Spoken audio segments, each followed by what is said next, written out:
বন্ধুরা, আর একটা নতুন ভিডিওতে আপনাদের সবাইকে স্বাগত। গীতার কোন দুটি শ্লোক চোখ বন্ধ করে একবার বললে সারাদিন ভালো কাটবে? রোজ সকালে উঠে গীতার কোন দুটি শ্লোক বলা উচিত? কোন দুটি শ্লোক বললে সম্পূর্ণ গীতা পাঠের ফল পাবেন? এই প্রশ্নের উত্তর পাবেন আপনারা আজ এই ভিডিওটির মাধ্যমে।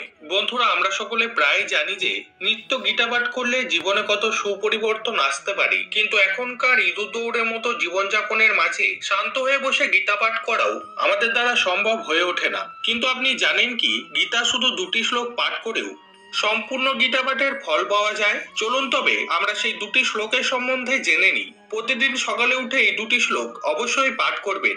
এই দুটি শ্লোক কি তা জানার আগে আপনারা যারা এই চ্যানেলে নতুন তারা অবশ্যই চ্যানেলটিকে সাবস্ক্রাইব করে দিন, এবং ভিডিওটি দেখে যদি একটু ভালো লাগে তাহলে ভিডিওটিকে অবশ্যই একটি লাইক করে দেবেন এবং নিজের আপনজনদের সাথে শেয়ার করে দেবেন, যাতে তারাও ভিডিওটি দেখে উপকৃত হয়। এবং কমেন্টে পুরো শ্রদ্ধার সাথে জয় শ্রীকৃষ্ণ লিখতে ভুলবেন না। এবার চলুন শুরু করা যাক।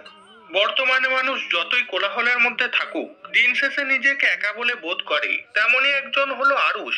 সে কলকাতা শহরের বড় একটি কোম্পানিতে কর্মরত, কঠোর পরিশ্রমী, পেশাদার। মাত্র 32 বছর বয়সে কর্মজীবনে যথেষ্ট সুনাম লাভ করেছে। টাকা পয়সার কোনো অভাব নেই, কিন্তু সে যে অভাবে ভোগে তা চোখে দেখা যায় না। সেটা হলো তার মনের শান্তির অভাব। বেশ কিছু বছর আগে যখন কর্মসূত্রে নিজের শহর ছেড়ে, পরিবার পরিজন ছেড়ে সে যখন কলকাতায় হাজির হয়, তখন তার এখানে কেউ ছিল না। এইখানকার মানুষজনদের সে সেভাবে চিনত না। এখানকার রাস্তাঘাট, জায়গা কিছুই তার চেনা ছিল না। তখন সে বেশিরভাগ সময়টা কাটাতো অফিসে বসে কাজ করতে করতে। দিন শেষে যখন সে বাড়ি ফিরতো, তখন তার মনের ভেতরটা মোচড় দিয়ে উঠতো। ছোটবেলা থেকে জয়েন্ট ফ্যামিলিতে বড় হয়ে ওঠা, মা বাবা, জেঠু জেঠিমা, কাকু কাকিমা, ভাই বোনদের সাথে ভরা সংসারে মানুষ হয়েছে সে। কিন্তু সে শহরে এমন একলা পরিবেশে থাকতে থাকতে তার দম বন্ধ হয়ে আসছিল। তাই সে প্রতিদিন যখন অফিস থেকে বাড়ি ফিরতো, সে চেষ্টা করতো যেন বেশিরভাগ সময়টা তার রাস্তাতেই কাটে। সে অনেক অচেনা পথে হাঁটতে থাকতো, অনেক নতুন নতুন রাস্তার সাথে পরিচিত হতো। সেই রকমই এক সন্ধ্যায় ক্লান্ত হতাশাগ্রস্ত আরুষ একটি পুরনো বইয়ের দোকানের সামনে হোঁচট খেয়েছিল। অপরিচিত একটি রাস্তা আবিষ্কার করতে গিয়ে যখন সে এই দোকানের খোঁজ পেল, তখন সে ওই দোকানের ভিতরে ঢুকে চারপাশ দেখতে থাকে। ধুলিময় তাকগুলির মধ্যে সে ভগবদ গীতার একটি পরিচ্ছন্ন কপি খুঁজে পেয়েছিল। কৌতূহলী হয়ে সেটিকে কিনে নিয়ে রাতে পড়তে শুরু করেছিল। সেইবার সেই গীতাই তাকে একরকম ভাবে রক্ষা করেছিল, তাকে সকল হতাশা থেকে মুক্ত করেছিল। ছোটবেলায় আরুষ তার বাবা মাকে, তার ঠাকুমাকে, এমনকি জেঠু জেঠিমা ও পরিবারের সবাইকে গীতা পাঠ করতে শুনেছিল। সে জানতো যে যখনই গীতা পাঠ করা হয়, তখনই মনের ভিতরে সব কোলাহল মিলিয়ে যায়। তাই যখন সে নিজে এমন কষ্টের মধ্য দিয়ে যাচ্ছিল, গীতা হাতে পেয়ে তখন সে বুঝতে পারলো ভগবানই তাকে কৃপা করেছেন। কিন্তু সেই গীতা পড়া সম্পূর্ণ হয়ে যাওয়ার পর বেশ কয়েক বছর কেটে গেছে। তারপর থেকে আরুষ আবার অনেকবার গীতা পাঠ করার চেষ্টা করেছে। আরুষ শুনেছিল যে প্রতিদিন গীতা পাঠ করলে মনের ভিতরে শুভ শক্তির সঞ্চার হয়, কিন্তু কর্মজীবনের ব্যস্ততায় সম্পূর্ণ গীতা পাঠ কখনোই সফল হয় না। বেশিরভাগ দিন তো গীতা ছুঁয়ে দেখাই সফল হয় না। গীতা পড়ার পর বেশ কয়েকটা বছর কেটে গেছে, ফলে আরুষের মনে আবার ধীরে ধীরে হতাশা বাসা বেঁধেছে। এমনই একদিন সে যখন অফিসের ক্যান্টিনে বসে টিফিন করছিল, তখন তার উচ্চপদস্থ এক কলিগ এসে তার পাশে বসে। সেই কয়েক বছরে আয়ুষকে ভালোভাবেই চিনেছে। আরুষের মুখ চোখের অবস্থা দেখে সে তাকে জিজ্ঞাসা করে, তোমার এমন অবস্থা কেন হে?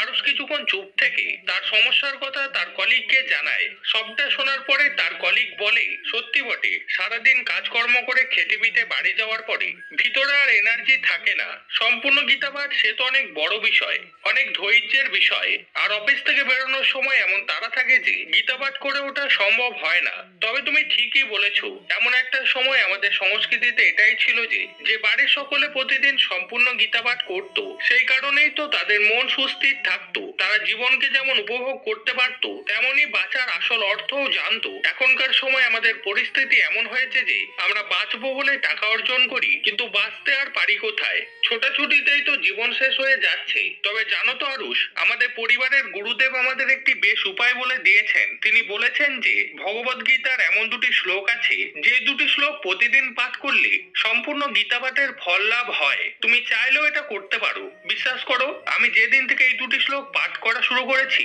সেই দিন থেকে আমি দুশ্চিন্তা মুক্ত হয়ে গেছি। আরু সেই কথা শুনে তার সিনিয়রকে জিজ্ঞেস করে সেই দুটি শ্লোক সম্বন্ধে জানতে পেরে আরু সেই দিনই বাড়ি ফিরে সেই দুটি শ্লোক মুখস্থ করে নেয়। পরের দিন থেকে আরু প্রতিদিন সকালে উঠে চোখ বন্ধ করে শ্লোক দুটিকে পাঠ করতে আরম্ভ করে। সপ্তাহখানেক পর থেকে সে বুঝতে পারে তার জীবনে অনেক পরিবর্তন এসে গেছে। তার সকল দুশ্চিন্তা ধীরে ধীরে কমে যাচ্ছে, তার যত সমস্যা যেন একে একে কেটে যাচ্ছে। সে নিজের মধ্যে এক আত্মবিশ্বাস খুঁজে পায়, প্রতিটা দিন তার ভালো কাটতে শুরু করে। আরু সেই দিন থেকে সেই দুটি শ্লোকের মর্ম বুঝতে পারে। বন্ধুরা, সেই শ্লোক দুটি হলো গীতার প্রথম অধ্যায়ের প্রথম শ্লোক, ধর্মক্ষেত্রে কুরুক্ষেত্রে সমাবেতা যুযুৎসব মমকা পাণ্ডবস্যৈব কিং কর্তব্য সঞ্জয়। অর্থাৎ এই শ্লোকটির অর্থ হলো, হে সঞ্জয়, ধর্মভূমি কুরুক্ষেত্রে যুদ্ধের ইচ্ছায় সমবেত আমার এবং পাণ্ডুর পুত্রগণ কি করল। বিশ্লেষণ 1। ধর্মক্ষেত্রে কুরুক্ষেত্রে অর্থাৎ কুরুক্ষেত্রের পবিত্র ভূমিতে। কুরুক্ষেত্রের যুদ্ধক্ষেত্র হচ্ছে ধর্মক্ষেত্র, ন্যায় বা ন্যায়ের ক্ষেত্র হিসাবে উল্লেখ করা হয়। সমবেতা যুযুৎসব অর্থাৎ একত্রিত যুদ্ধ করতে ইচ্ছুক উভয় সেনা কৌরব এবং পাণ্ডব যুদ্ধে লিপ্ত হওয়ার অভিপ্রায়ে একত্রিত হয়েছে। মমকা পাণ্ডবস্যৈব অর্থাৎ আমার পুত্র কৌরব এবং পাণ্ডব অর্থাৎ পাণ্ডুর পুত্র ধৃতরাষ্ট্র কৌরবদের আমার পুত্র এবং পাণ্ডুর পুত্রদের পাণ্ডব হিসাবে উল্লেখ করেছেন। কিং কর্তব্য সঞ্জয় অর্থাৎ তারা কি করেছে হে সঞ্জয়।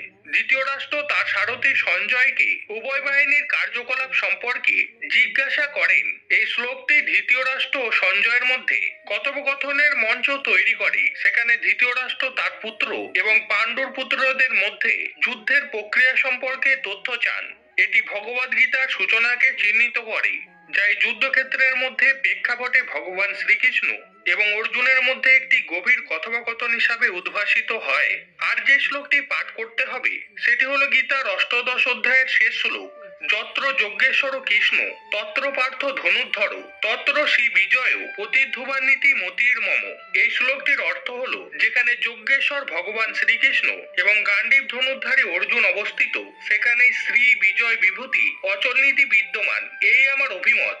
বিশ্লেষণ, যত্র যজ্ঞেশ্বর কৃষ্ণ অর্থাৎ যেখানে কৃষ্ণ আছেন যজ্ঞের গুরু, এখানে শ্রীকৃষ্ণকে যজ্ঞেশ্বর হিসাবে বর্ণনা করা হয়েছে। যোগের সর্বোচ্চ গুরু, যার আধ্যাত্মিক জ্ঞান ও নির্দেশনার উপরেই তার দক্ষতার ইঙ্গিত দেয়। যত্র পার্থ ধনুর্ধর অর্থাৎ যেখানে আছে অর্জুন ধনুকের চালক, অর্জুন মহান যোদ্ধা ও তীরন্দাজ, এখানে তাকে ধনুর্ধর নামে উল্লেখ করা হয়েছে। যুদ্ধে তার দক্ষতার উপরেই জোর দেওয়া হয়েছে। তত্র শ্রী বিজয় ভূতিধ্রুবান্বিতি মতির মম অর্থাৎ অবশ্যই ঐশ্বর্য, বিজয়, অসাধারণ শক্তি ও নৈতিকতা থাকবে, এটি আমার মতামত। ভগবান শ্রীকৃষ্ণ উপসংহারে বলেছেন যে যেখানে শ্রীকৃষ্ণ ও অর্জুন উভয় একসাথে থাকবে সেখানে নিশ্চিত সাফল্য, শ্রীবৃদ্ধি ও শক্তি এবং ধার্মিকতা থাকবে। ভগবদ গীতার এই শ্লোকে জীবনের শ্রেষ্ঠত্ব ও ধার্মিকতা অর্জনের জন্য ঐশ্বরিক নির্দেশনা এবং মানুষের প্রচেষ্টার গুরুত্ব তুলে ধরে।